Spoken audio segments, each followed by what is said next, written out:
امید ہے آپ سب خیریت سے ہوں گے۔ اگر آپ نے ابھی تک ہمارا چینل سبسکرائب نہیں کیا تو اسے ابھی سبسکرائب کر لیں اور بیل آئیکن کو دبانا بالکل بھی مت بھولیں۔ آپ کا بہت بہت شکریہ۔ نمبر 8، غدار۔ جب آئیدن نے اس کا دل توڑا تو داغان نے سوچا کہ اس کی زندگی ختم ہو گئی ہے۔ اس نے اپنا گھر چھوڑ دیا، فوج کے لیے سائن اپ کیا اور مشرق میں لڑنے والی ایک خصوصی یونٹ میں شامل ہو گیا۔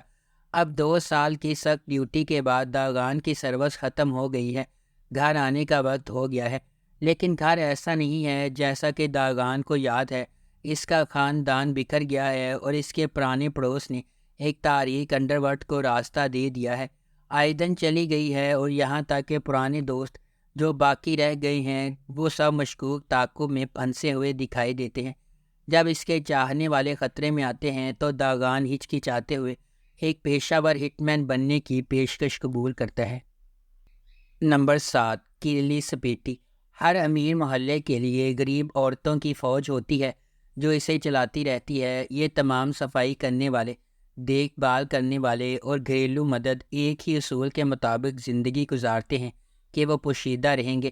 فرنیچر کے ٹکڑوں کی طرح وہ ایک فنکشن کی خدمت کے لیے موجود ہیں اور بس کسی اور کے خاندان کے لیے سارا دن کام کرنے کے بعد ہی وہ اپنے گھر جا سکتے ہیں اور اپنے خوابوں اور خواہشات کے ساتھ حقیقی لوگوں کی طرح زندگی گزار سکتے ہیں۔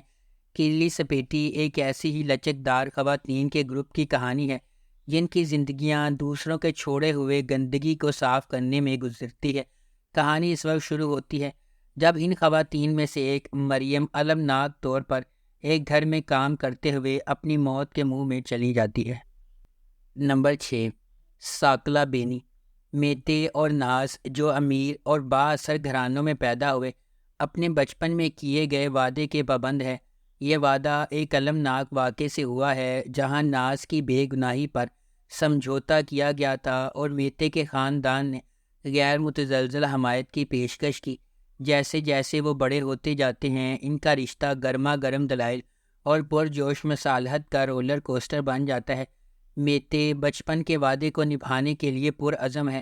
ناز سے شادی کرنے کے لیے بیرون ملک تعلیم حاصل کر کے واپس آیا ہے، تاہم قسمت اس وقت مداخلت کرتی ہے جب وہ ناز کی وفادار نوکر انجیلا کے ساتھ راستے عبور کرتا ہے۔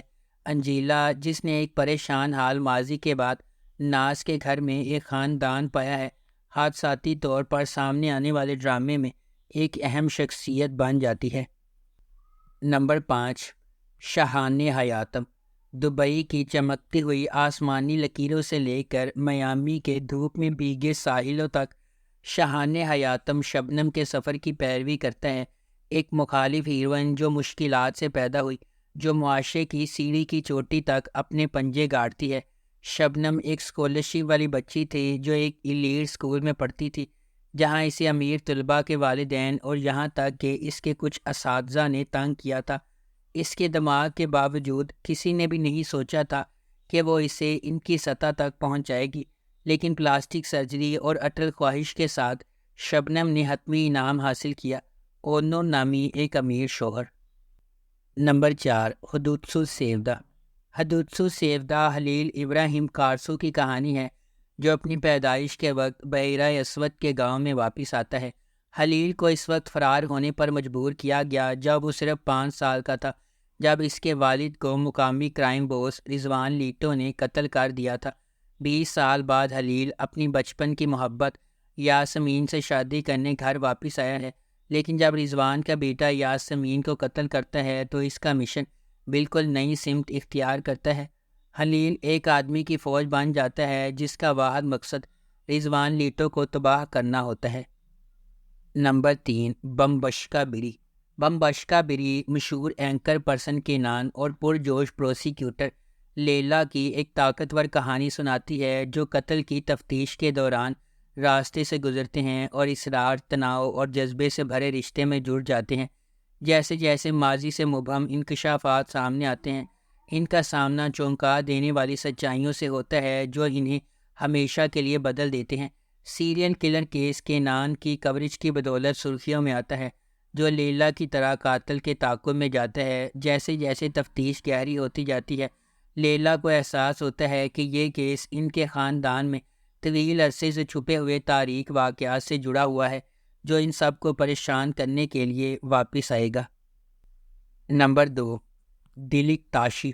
1980 میں ایک کشیدہ سیاسی ماحول کے دوران مصطفیٰ، ایک جدوجہد کرنے والا فیکٹری ورکر، ایک اہم آپریشن کے ذریعے اپنی بیوی جانان کی جان بچانے کی جستجو میں سنگین مالی حالات کا سامنا کرتا ہے۔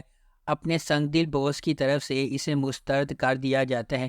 مصطفیٰ گرفتاری سے بچنے کے لیے فرار ہو جاتا ہے، اپنی بیٹی جیمرے کو یتیم خانے میں چھوڑ کر۔ بعد میں امیر رونا خاندان نے اسے گود لے لیا۔ دیکھ بھال کرنے والے گھریلو ملازم فیگن کی مدد سے مصطفیٰ اپنی بیٹی کے قریب رہنے کے لیے روناس کے گھر میں گھس جاتا ہے اور ان کے درمیان ایک غیر متوقع رومانس شروع ہو جاتا ہے۔ نمبر 1، سفیر۔ سیریز کا مرکز گلسوئے خاندان پر ہے جو کیپاڈوشیا کے سب سے نمایاں خاندانوں میں سے ایک ہے، جن کی انتہائی قابل احترام زندگی ایک غیر متوقع سانحے کے بعد تباہ ہو جاتی ہے۔ امریکہ سے اپنے بڑے بیٹے آتیش کی واپسی پر گلسوئے کافی عرصے کے بعد دوبارہ ایک جگہ پر اکٹھے ہوئے ہیں۔ آتیش، جس نے کم عمری میں ایک ٹریفک حادثے میں اپنے والد کو کھو دیا، اپنے دادا عمر کی زبردست اتھارٹی کے سامنے سر تسلیم خم کرنے سے انکار کرتے ہوئے گھر چھوڑ دیتا ہے۔ اپنی والدہ گلفیم کی درخواست پر وہ اپنے دادا کے قائم کردہ خاندانی کاروبار کو سنبھالنے اور بڑھانے میں اپنے بھائیوں یمان اور اوکان کے ساتھ شامل ہونے کے لیے کئی سالوں کے بعد گھر واپس آیا ہے۔ اگر آپ کو ہماری یہ ویڈیو پسند آئی ہے تو اسے لائک کریں، شیئر کریں اور ہمارے چینل کو سبسکرائب کرنا بالکل بھی مت بھولیں۔ شکریہ۔